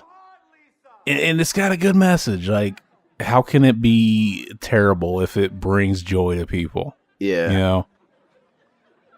So maybe it didn't have the intent that he wanted, but so yeah, they just kind of show it happening on the rooftop and didn't really tell us why it's there now. I bought some drugs, okay? I always this scene always like that scene where he falls and then that camera shot of his face. Yeah, that's weird up close. It's such a weird shot. That'd be so crazy, man. Do you think it was ever this bad at the opening night though, where they're all laughing though? I don't know. I never heard anything. Clearly, for it to have the reputation that it has, it had to have been this bad at some point. Because everybody kept going to see it. Yeah. I remember in the book it mentioned like a certain person that went and saw it every night with his buddies. Like a big fan that was writing him letters. Like he was one of the first people to seem to have seen the movie. Because yeah, nobody was going to watch Dude, this movie. this movie would be such a fun experience in a theater though. I have fun just watching it with my brother, like at his apartment or whatever, just kind of laughing at it. But if you go on Tuesday or Wednesday, whenever it's playing everywhere, you know it's going to be packed with nothing but room fans. So it's going to be nothing but a big laugh fest. People will be throwing shit, quoting the movie, throwing the spoons. Dude, that'd be screen. Yeah, that'd be great, man. I really want to go. I was going to hold off because I got Crow. What day is it? Is it Tuesday or is it Wednesday that it's playing? Probably a Tuesday. It's usually when new movies come, right? Well, I'm going. No, it's Friday. You're thinking new music day. You speak Tuesday. The Room in theaters.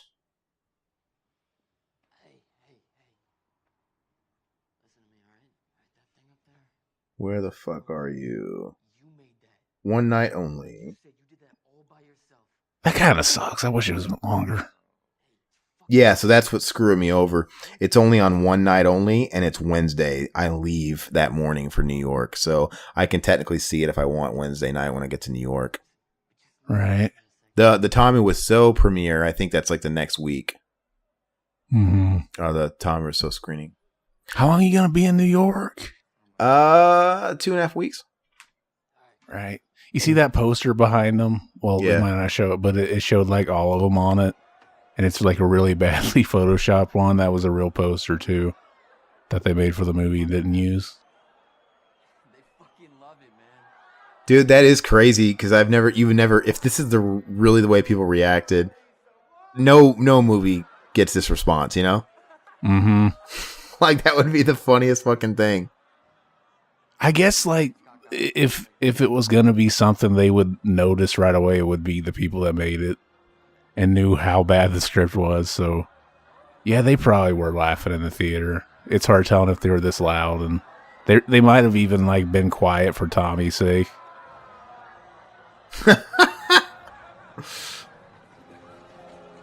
I'm fed up with this world. The TV, dude. Dude, they could have fucking killed somebody. What if somebody was like walking by? There would be a totally different story for him right now.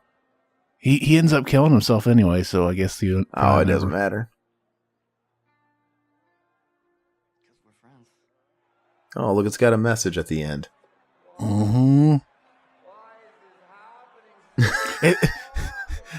I just looked at the time of the movie. It's just an hour and 31 minutes. It seems like, for some reason I was thinking this movie was over 2 hours now because we just spent more than 2 hours recording this. I love that. Do it. God forgive me.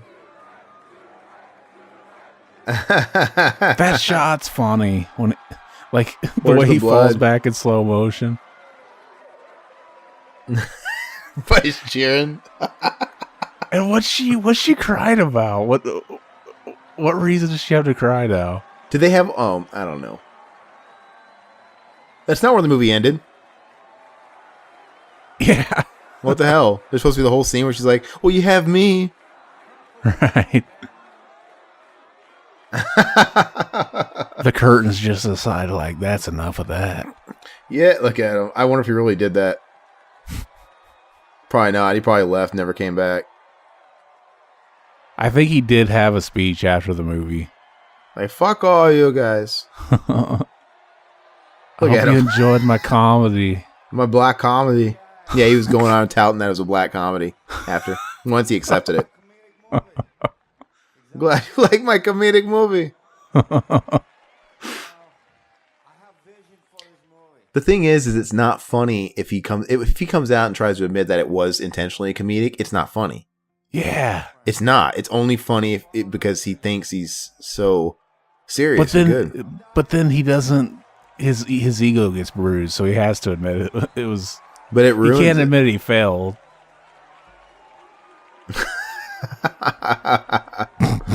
The thing is The Room is really hard to watch. It's not a good movie. It isn't. Yeah. You know, it's tough. It just kind of. There's too much. Half of it needs to go.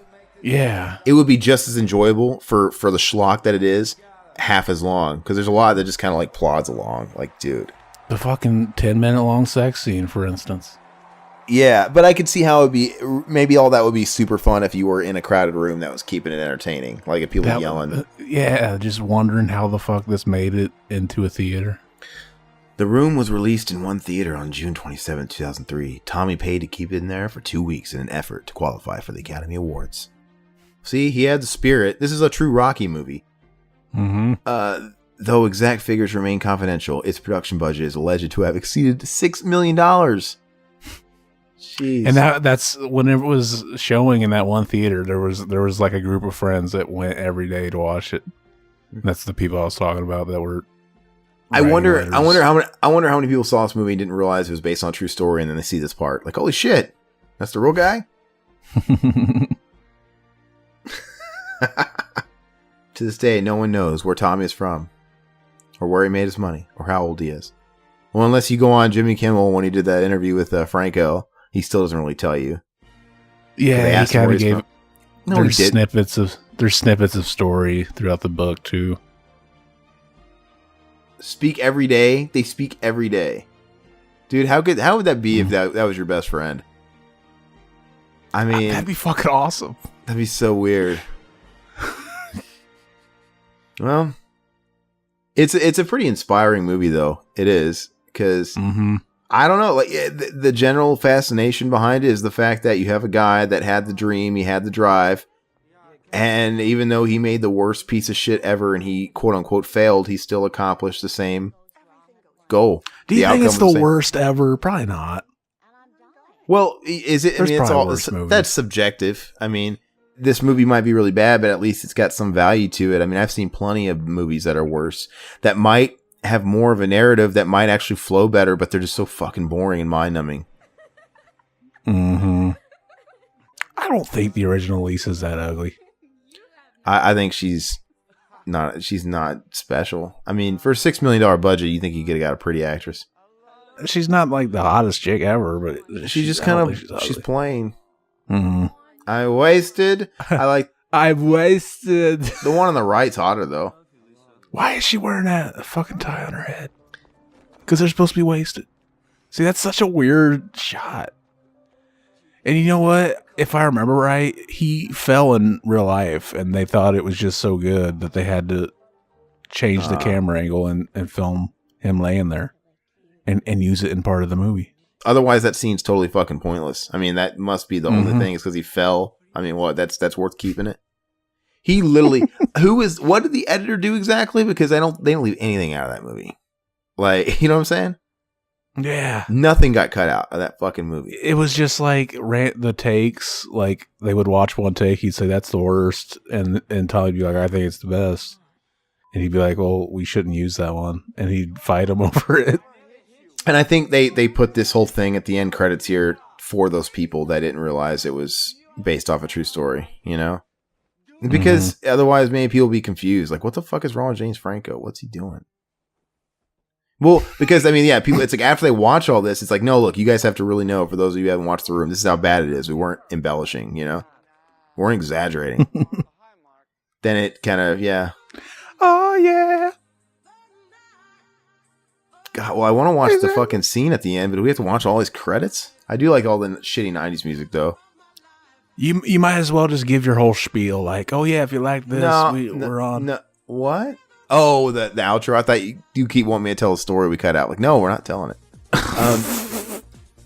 Yeah, so we'll go ahead and start doing the spiel for the closing, and because we want these fucking credits to end, but we want to watch the Easter egg because there's an Easter egg with the real Tommy Wiseau with the fake Tommy Wiseau. But no, I'll go ahead and say that if you guys appreciated this commentary, please feel free to share with your friends. If you're on YouTube, thank you. Fantastic. Like the video, share there. But also know we're on, iTunes, Stitcher, Google Play, all those places that you would normally get a podcast. More appropriately, you would go to those different channels because, we can not edit them so much. We can have the movie actually playing in the background and not get copyright stricken. We can do a lot of things that YouTube won't let us do. YouTube, man, the grip is way strong right now. So, or listen to them on both. If you guys are on iTunes as well, leave us 5-star ratings if you think we deserve it, and comments. Ask us questions on iTunes or Stitcher or YouTube, anywhere, and we will try to address them. Appreciate everybody that left comments last time around, and all the people that come back for more. Much appreciated. And Go ahead and pitch Mac and Zach Save the World. That's Zach's other commentary he does with Mac, his partner in crime over there. Yeah. You can listen to that if you want. Follow them. They're obviously on iTunes as well. They're on YouTube as well. Go over there and check them out. More slapsticky but hilarious. You put a lot of effort into the production of that show, so it usually pays off. And we've got other shows too as well. Also, you guys have the option to get shows like this, get shows like Mac and Zach Save the World, and also the newest addition to the family, The Deep End with Aaron Lipscomb. That's me, which is more conversational. And you can get all those individually on all the channels we've already mentioned, or you can just subscribe on iTunes or Google or Stitcher to the Revival House feed, where you will get all of the Revival House shows in one place. That's what I would do. Speaking of the Deep End with Aaron Lipscomb, we have currently up is episode 3, where we talk about paranormal and we share some personal ghost stories and accounts, and we talk about our opinions based on those things. It's got a real campfire vibe to it. I like it. Just a lot of fun. Mm-hmm. The next episode coming up for that is a conversation I have with a filmmaker who has just finished a feature film, and we kind of get political, which is kind of fun too. He's European, so a lot of different opinions thrown around about different things from different perspectives. But guess what? Now we're at the big fucking finale, which I don't understand what the fuck this is, man. I guess it's supposed to be at a after party at Greg's house. You gonna go with me? Go where? My house. I'm not going anywhere with you. You think you have in the world? That's So is he playing like an older version of himself? I don't know. You from New Orleans? You from New Orleans? So what? What the pound? Chalmette. I love New Orleans. You know where Chalmette? Yeah. You want a drink or something? No, I'm not thirsty either. I just want What's your name? Tommy. We need a sequel with more of these scenes in it. Capital Go Away. It's okay. My name is Tommy with Capital Go Away. Okay, bye. People are very strange this day. Oh, hi, Betty. My God. What these friends Greg have? That's so fucking weird, man. Like, They should make a sequel where Tommy Wiseau is hanging out with the real Tommy Wiseau, the older version of Tommy. they should Wiseau. do a buddy cop movie. That'd be great, man. So yeah, that was a totally shoehorned scene just to kind of please Tommy Wiseau, I think, to get the rights, right? Like, all right, we're gonna give you this pedophile mustache. We're gonna pull your hair back and give you glasses. That'll be good. But it was funny though. I'd like to see that expanded upon, and it makes you want to watch Best Friends whenever that's gonna come out too. Mm-hmm. Is their whole career doomed to work with each other now? Him and Greg Sestero? Probably. Is that just what it is? Did you ever watch what movie was it? Where he was the bad guy? Not Ninja American Ninja. Which one was it? Fuck, I'm getting them mixed up. Oh, I don't know. I haven't seen it. Yeah, what is it? It's the ninja movie. I'll have to check it out. No, you know it. You fucking know it, man. I keep mixing up all those ninja movies. like Ninja Assassin, American Ninja Warrior, Samurai Cop. Samurai Dude. Cop. There's so many fucking ninja movies, man. I I can't. thought you were talking about Greg Sestero was in it. My Oh God, no, Lord, no. I love him, dude, and Samurai Cop too, man. He's fucking great. I would cast him, man. We need to make a movie and see what his price tag is. Since he's so loaded, dude. we need to call up the Lush and get him involved. Hey, man, dude. See, here's the thing. It doesn't work when you tell us to edit that shit out and you keep bringing it up. Like people are like, "What?" They'll understand one day because that'll get released someday. Yeah. Okay. So none of that stuff makes sense to you guys. Try not to get too blown away by it. But yeah, man, I would love to have Tom Wiseau. He loves just being in the limelight so much. Maybe he would do our movie for free. Or fuck, maybe he might finance it. I should try and reach out to him. Like, hey, you got all this money, man. You want to give us $50,000? We'll let you have no, because he'd want creative control. He'd be on the set. It'd be horrible. I'd Like, give him creative control. like this movie needs more me. No. Anyway, that's all we got, guys. Thanks a lot. Like I said, follow us everywhere. Until next time, Zach, you got anything else you want to say before we adios everything? I got nothing. Good, because neither do I. Bye-bye, puppets. Adios.